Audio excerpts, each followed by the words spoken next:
Entonces lo que vamos a ver nosotros hoy es la segunda parte del sistema digestivo.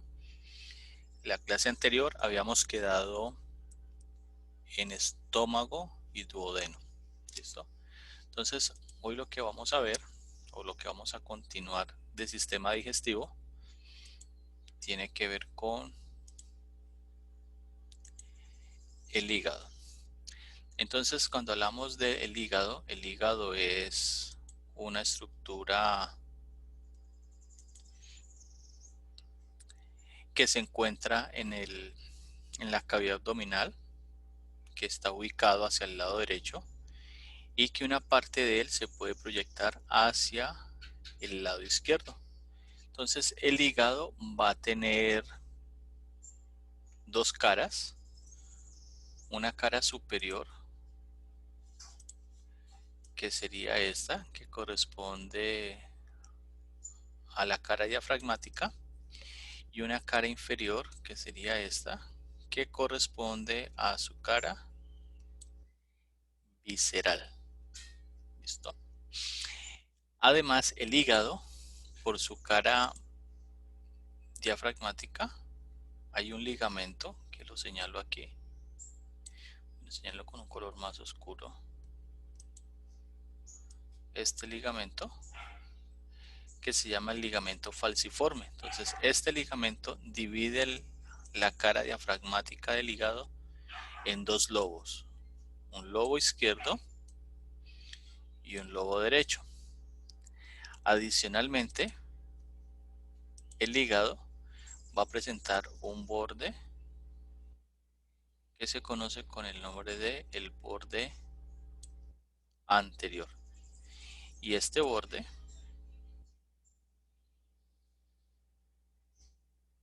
sería el borde posterior.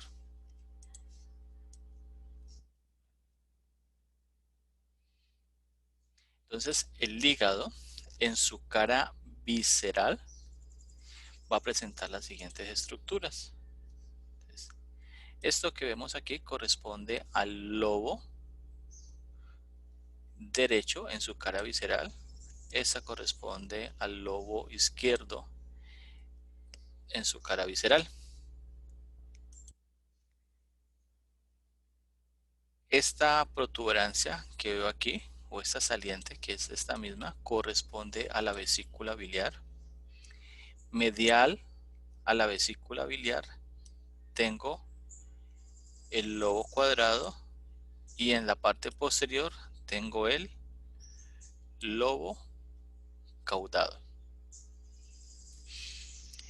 Entre el lobo cuadrado y el lobo caudado va a haber un ligamento. Este que señalo aquí, que corresponde al ligamento terete o ligamento redondo del hígado. Y ese ligamento es el vestigio de lo que era la vena umbilical. En la mitad vamos a encontrar este espacio que señalo aquí, que corresponde al ilio o pedículo hepático.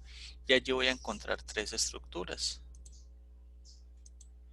Entonces tengo la arteria hepática propia,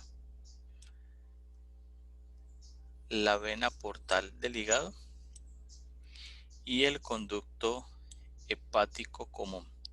Aquí realmente, por la longitud de lo que estoy viendo, corresponde al conducto cístico, sino que el hilo hepático está conformado por esas tres estructuras. Conducto hepático común, que es la formación o la unión de los conductos hepático derecho e izquierdo, la vena portal hepática o vena portal del hígado, que ya sabemos de dónde se forma, y la arteria hepática propia, que sabemos que es una rama de una arteria que viene del tronco celíaco. Y en su parte posterior voy a tener esta vena que corresponde a la vena cava inferior. ¿Listo? Entonces estas son las estructuras que yo voy a a ubicar en la cara visceral del hígado. Chicos, ¿hay alguna pregunta?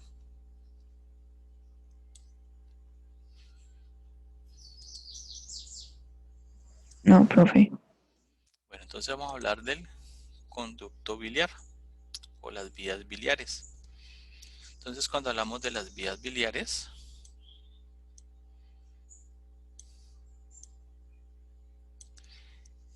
entonces hablamos de lo siguiente. Aquí tenemos el conducto hepático izquierdo. Este corresponde al conducto hepático derecho.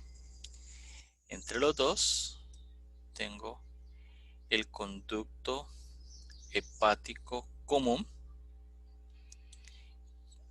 que al unirse con este que se llama el conducto cístico, me forma el conducto colédoco. Esta estructura que veo aquí, esta corresponde a la vesícula biliar. Entonces el contenido que está pasando a través de estos conductos se llama bilis y van a terminar, o sea, van a desembocar en esta estructura que corresponde a la papila duodenal mayor. Entonces el conducto colédoco se une con ese conducto que se llama el conducto pancreático principal. Van a presentar una dilatación en esta región que corresponde a la ampolla hepatopancreática o la ampolla de Vater.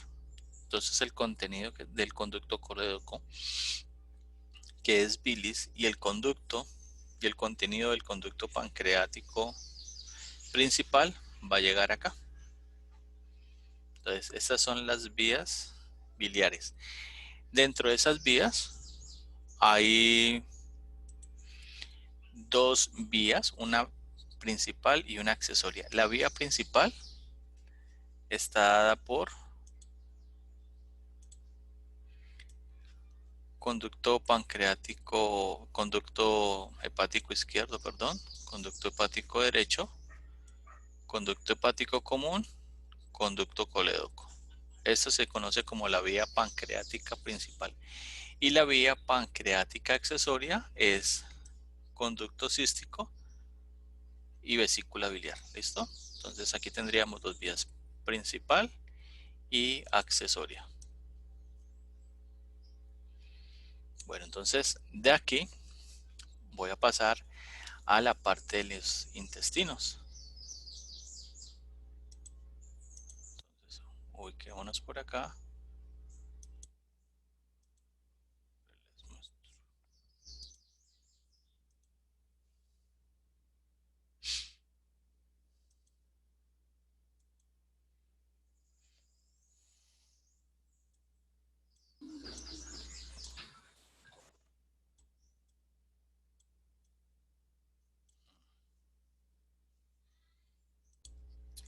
La cavidad abdominal va a presentar unos órganos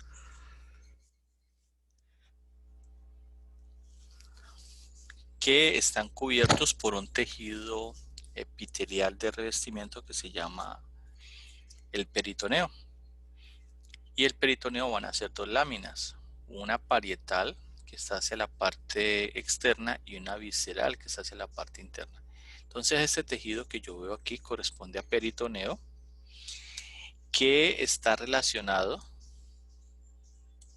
este órgano que yo ubico aquí corresponde al estómago, y el estómago presenta una curvatura que es la curvatura mayor del estómago. Entonces de esta curvatura, de ahí se desprende esta estructura que corresponde al peritoneo, que se conoce con el nombre de aumento mayor. En algunos textos se habla de epiplón mayor, entonces le llaman el delantal. Entonces él desciende y cubre toda la parte anterior de los órganos que están dentro de la cavidad abdominal. ¿Listo? En la parte superior el estómago presenta una curvatura que es la curvatura menor del estómago. Esta curvatura se relaciona con la cara visceral del hígado, que sería esta. Y aquí va a haber un tejido que también es peritoneo, que corresponde al aumento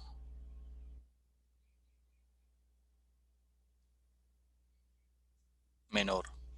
O en algunos textos también se conoce con el nombre de epiplón menor. ¿Listo? Entonces tengo aumento menor entre cara visceral del hígado, curvatura menor del estómago, aumento mayor, curvatura mayor del estómago hacia la parte inferior. Al peritoneo se le conoce con con el nombre de, o bueno, se le dice que es un tejido inteligente. ¿Y por qué se le dice tejido inteligente? Acá en la parte inferior del intestino grueso o intestino graso, aquí, tengo esta parte que corresponde al ciego y a él tiene una saliente, una prolongación que se llama la apéndice vermiforme o también se le conoce con el nombre de apéndice secal, aquí la resalto. Esta apéndice se puede inflamar y cuando se inflama puede presentar como consecuencia de su inflamación, que sería una apendicitis, ella se puede romper. Y al romperse genera o puede generar una complicación que se llama una peritonitis. Entonces el contenido de la apéndice, que es materia fecal, se puede esparcir por toda la cavidad y puede inflamar el peritoneo. Dentro de la cavidad abdominal vamos a tener presencia de unas estructuras que se llaman los intestinos. Entonces tenemos dos, el intestino grueso y el intestino delgado. Entonces el intestino grueso va a presentar unas, digámoslo, unas curvaturas, unas flexuras, por llamarlo así. Esto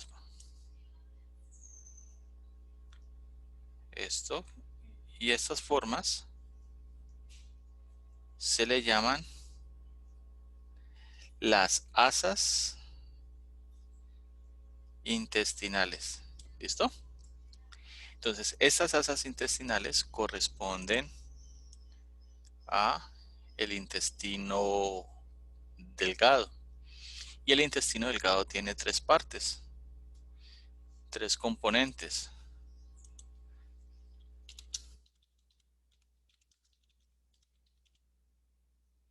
Entonces, la primera parte es el duodeno. La segunda parte es el yeyuno. Y la tercera parte es el ileum. Esas son las tres. Resulta que las asas intestinales corresponden al yeyuno y al ileum. O sea, al yeyuno y al ileum, es lo que vemos acá. Entonces ellos, esos 7 metros para poderse ubicar, pues tuvieron que presentar unas, o sea, doblarse para poder caber. En medio de ellos hay un tejido, que lo vemos acá, que se llama el mesenterio, que corresponde a láminas de peritoneo. Entonces el mesenterio va a estar allí. Entonces el mesenterio es como una, ¿cómo lo explicamos? Entendámoslo así, como si fueran los radios de una bicicleta.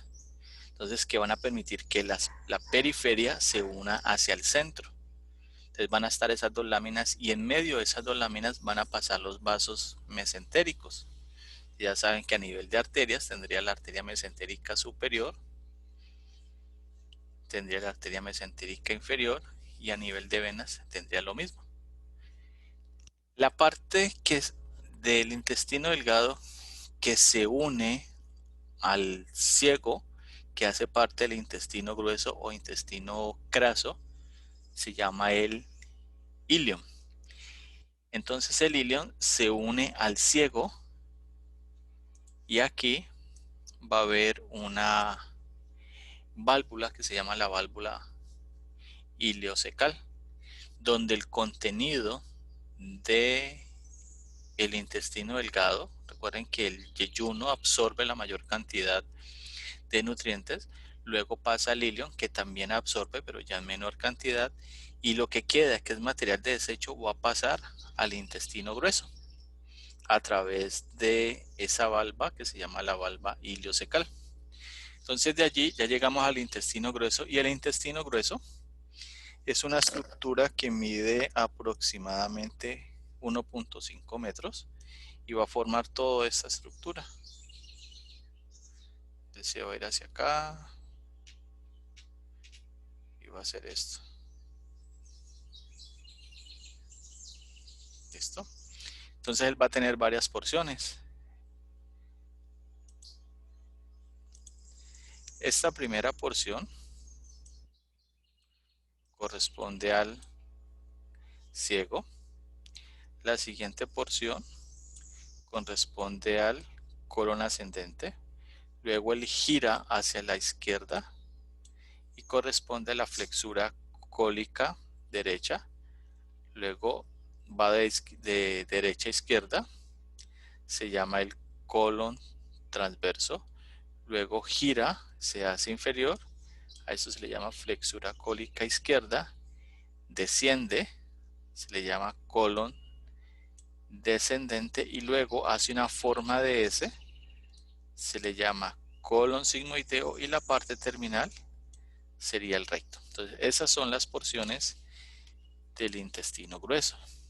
El intestino grueso, ¿qué función cumple? Absorbe el exceso de agua y evacúa los desechos.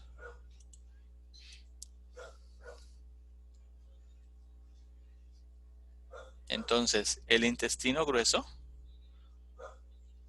permítame, yo les muestro cómo se ve en detalle. Bueno, entonces mira que el intestino grueso, aquí, mira la ubicación de él. Entonces esta primera parte, lo que le decía el ciego, el colon ascendente, la flexura cólica, el colon transverso, la flexura cólica izquierda, el colon descendente, y luego hay una parte de él que corresponde al colon sigmoideo, y la parte que se hace posterior, que sería el recto. Entonces vamos a disecar aquí, quitemos solo vasos, tiene que ver aquí. El intestino grueso o intestino graso, devolvámoslo aquí. ¿Dónde está? Deshacer.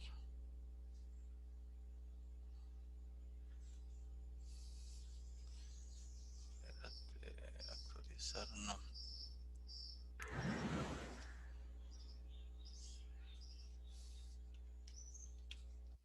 Ya. Aquí el intestino grueso va a presentar unas elevaciones, unas formas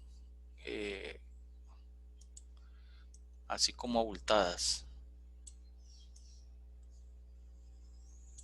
Y esta forma abultada aquí corresponde a las austras. ¿Listo?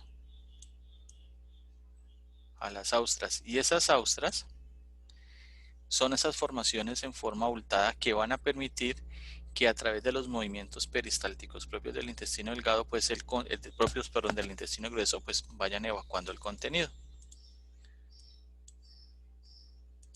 Adicionalmente, el intestino grueso va a tener una cintilla longitudinal, que es esta, que vemos aquí y vemos acá, que se llama la tenia libre.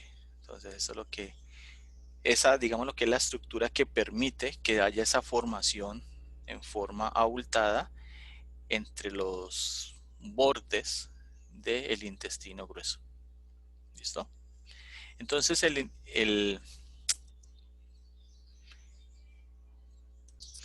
entonces aquí vemos el intestino grueso. Quería que lo vieran primero en un esquema. Y aquí lo veo mejor. Entonces mira, estas serían las austras, que serían esas elevaciones.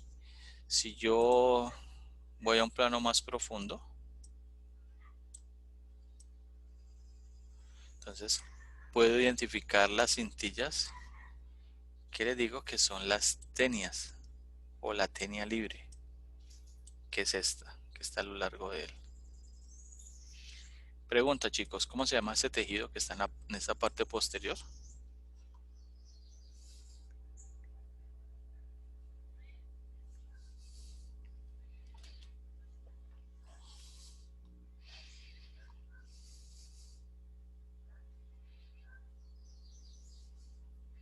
¿Cómo se llama, chicos? Pericardio epitelial. Ese es el peritoneo. El peritoneo lo que señalé ahí atrás. ¿Listo?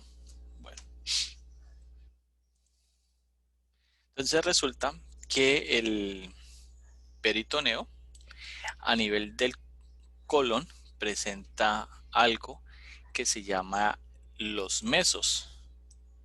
Entonces, a nivel del intestino grueso, vamos a hablar de un mesocolon, que sería esto, que sería sobre la parte superior del intestino grueso. Y esto me delimitaría dos espacios. Uno superior, que sería el piso supramesocólico, y uno inferior, que sería el piso inframesocólico, en relación con el intestino grueso. Si voy a este esquema,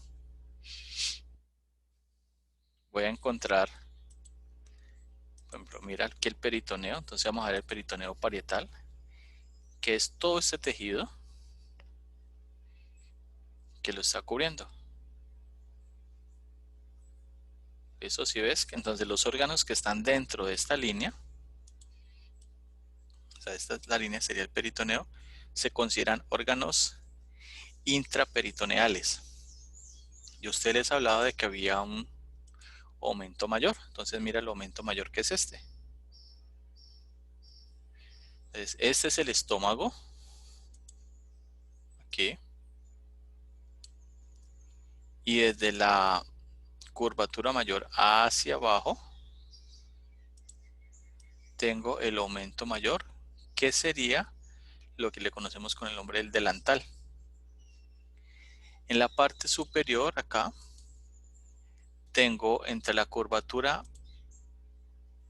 menor del estómago y la cara visceral del hígado este tejido que corresponde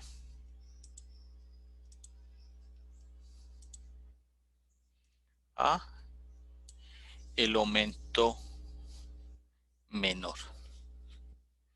¿Listo? Entonces aquí nos muestran el mesocolon transverso. Mira, aquí tengo el intestino grueso, entonces mesocolon, que sería el espacio que está allí. Aquí tengo el peritoneo visceral, que es el que realmente está adherido a los órganos y que en relación con el peritoneo parietal permite una cavidad que se llama la cavidad peritoneal. Bueno, ¿preguntas allí, chicos? No, profe. Bueno, entonces allí terminamos lo que es sistema digestivo y pasamos al sistema urinario. Entonces, cuando hablamos de sistema urinario, ¿de qué órganos hablamos? Vejiga, Vejiga, ¿qué más? Riñones. Riñones, ¿qué más hablamos? Conductos deferentes. Bueno, sí, pero no. Entonces, Uretra. uretra, vejiga, Los riñones, ureteres. los uréteres. Bueno, entonces los riñones, aquí se los presento, son órganos retroperitoneales. ¿Qué significa eso? Aquí. ¿Qué significa que sean órganos retroperitoneales?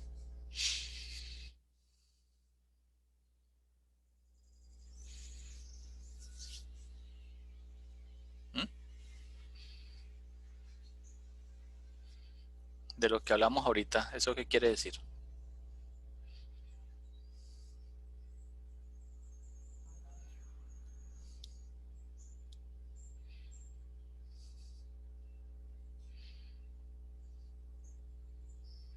Chicos, Detrás del peritoneo. que está detrás del peritoneo, o sea, que no están cubiertos por peritoneo, están atrás. Entonces, nosotros tenemos dos riñones, un riñón derecho, un riñón izquierdo. El riñón derecho está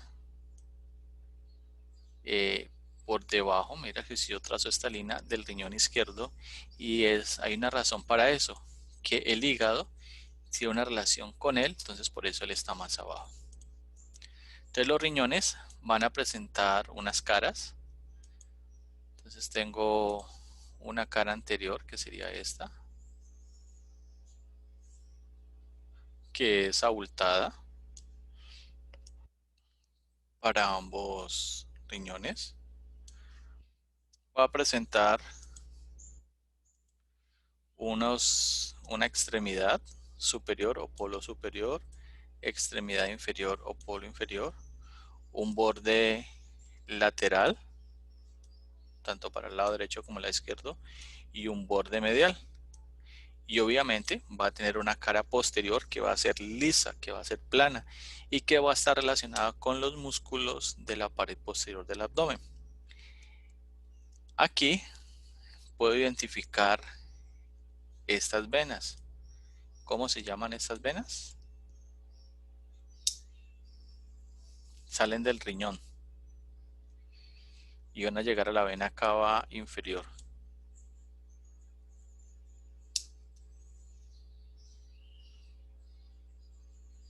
Estas son las venas renales. ¿Listo? Si voy a un plano más profundo, entonces me voy a encontrar con las arterias. Entonces aquí tengo la arteria renal derecha y la arteria renal izquierda, que son ramas de la aorta abdominal. Resulta que en el riñón, en su borde medial, va a presentar un espacio,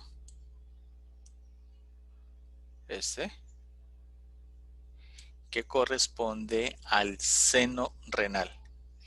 Y en el seno renal voy a encontrar algo similar a lo que vimos en el hígado, que sería el hilio renal. Aquí, entonces voy a tener tres estructuras, que son la vena renal, la arteria renal y el uréter. Son estos tres. O sea que está en el hígado. Entonces yo tengo, así como en el hígado tengo hilio hepático o pedículo hepático, aquí voy a tener hilio renal o pedículo renal. Muy bien. Entonces desciendo acá.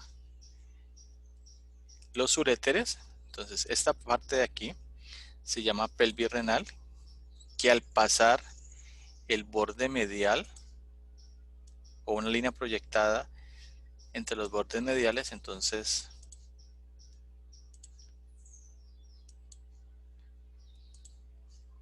aquí sería pelvis renal. Cuando pasa se llama uréter. ¿Listo? Entonces todo este tejido que está aquí Vamos a verlo en una proyección o un acercamiento mejor. Entonces, hacia la parte posterior, si sigo descendiendo, o sea, voy a un plano más profundo, entonces mire, esta es la pared posterior de la cavidad abdominal, donde voy a tener el músculo psoas mayor, aquí tengo el músculo psoas menor, tengo el músculo cuadrado lumbar y tengo este músculo que hace parte de los músculos anchos del abdomen, que sería el transverso del abdomen.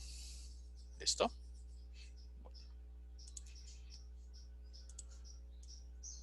Entonces veamos el riñón solito. Entonces aquí ya tenemos un acercamiento del riñón. Entonces si yo lo retiro, entonces vamos a ver qué estructuras tenemos internamente. El riñón, desde este extremo a esta parte, o sea, en todo, a lo que hay aquí, esta línea, yo le voy a llamar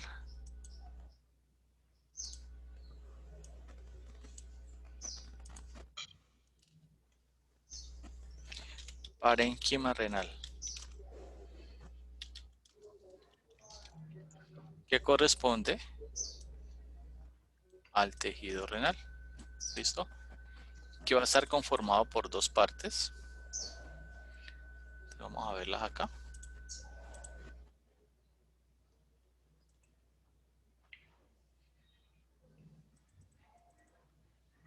La corteza renal, mírala. Y la médula renal. Entonces, cuando yo hablo de parénquima renal, estoy hablando de la unión de los dos tejidos, corteza y médula renal. La médula renal presenta una estructura en forma de pirámide. Vamos a ver si me la muestra aquí. Aquí está. La pirámide renal. ¿Se las ves aquí? Que era que corresponden a la médula. Entonces, la pirámide va a tener en su parte superior una base y hacia la parte inferior tiene un ápex. Y ese ápex va a relacionarse con un pequeño orificio que se llama la papila renal. Entonces, el proceso de filtración que sea a nivel de la médula va a continuar por aquí. Entonces, allí voy a encontrarme unas estructuras que se llaman los cálices menores, que son estos.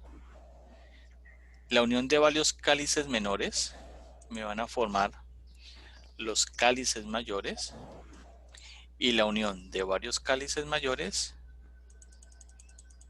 me van a formar la pelvis renal, que sería esto. Y luego pues ya me continuaría como ¿qué? ¿Recuerdan del borde que les dije? Me continúo como uréter. ¿Listo? También les nombré que había un espacio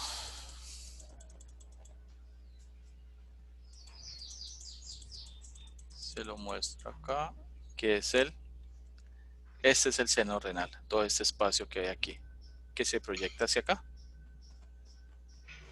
Bueno, entonces, los uréteres, ¿a dónde van a terminar, chicos?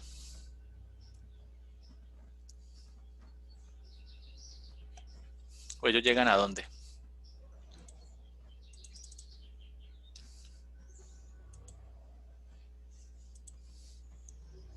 ¿A dónde llegan los uréteres?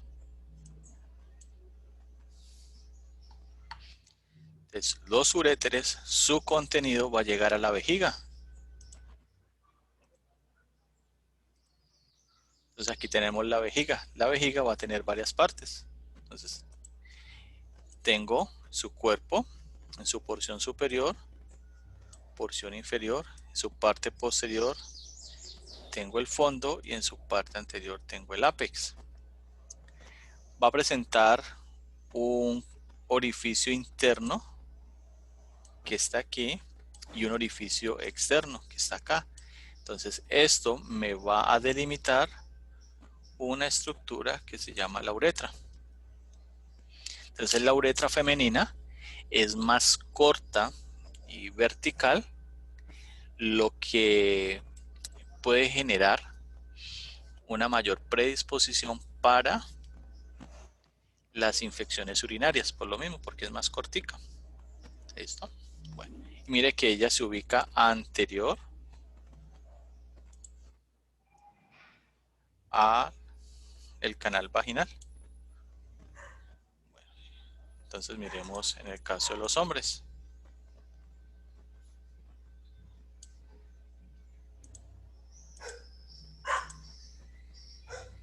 Entonces aquí tenemos, el caso de los hombres, igual.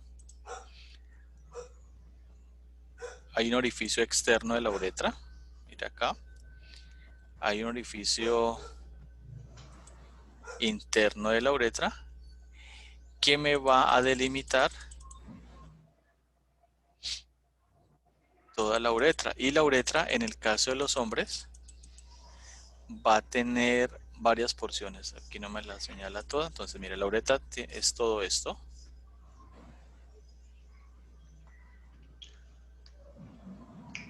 Termina acá.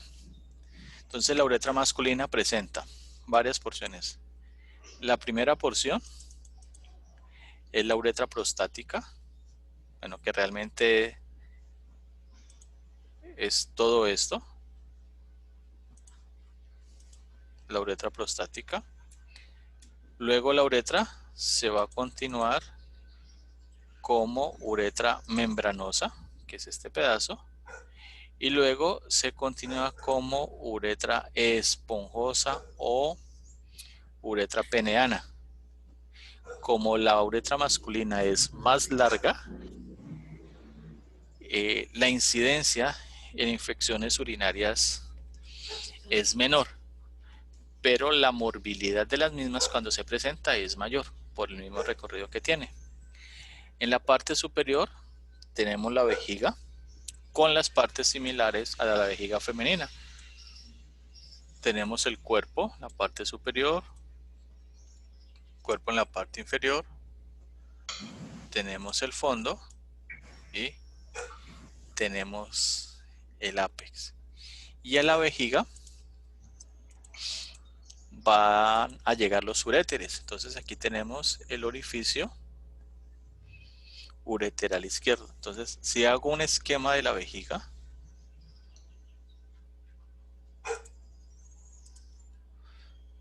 hagámoslo con otro color. Entonces, si hago un esquema de la vejiga sería como algo así. ¿Listo? En los extremos, la vejiga va a presentar unos orificios que se llaman los orificios ureterales. Y aquí en la parte inferior tengo el orificio interno de la uretra. Entre estas tres estructuras se presenta algo que se llama el trígono vesical, que está delimitado por los dos orificios ureterales y el orificio interno de la uretra. Entonces, en el caso de los hombres, la uretra tiene dos funciones. Una, que es evacuar la orina, el contenido que está aquí. Y la otra es permitir el paso o la salida del semen. Cuando el hombre tiene un orgasmo, entonces lo que hace es que hay unas estructuras que llegan acá, se permiten que se dé una mezcla y por acción mecánica el contenido sea expulsado. Cuando pasa eso, entonces el orificio interno de la uretra se cierra para permitir eso, porque si no, lo que se podría presentar sería una eyaculación retrógrada, o sea, el contenido que está aquí se podría devolver. Y aquí tenemos esta estructura que se llama la próstata, que es algo que vamos a ver en sistema genital masculino. Sin embargo, cuando hay una hipertrofia prostática, La uretra prostática, que es esta, que pasa aquí, se puede ver comprimida y uno de los signos que se presenta es la pérdida del volumen de la micción, o sea, o se disminuye o es discontinuo. Bueno, chicos, ¿alguna pregunta?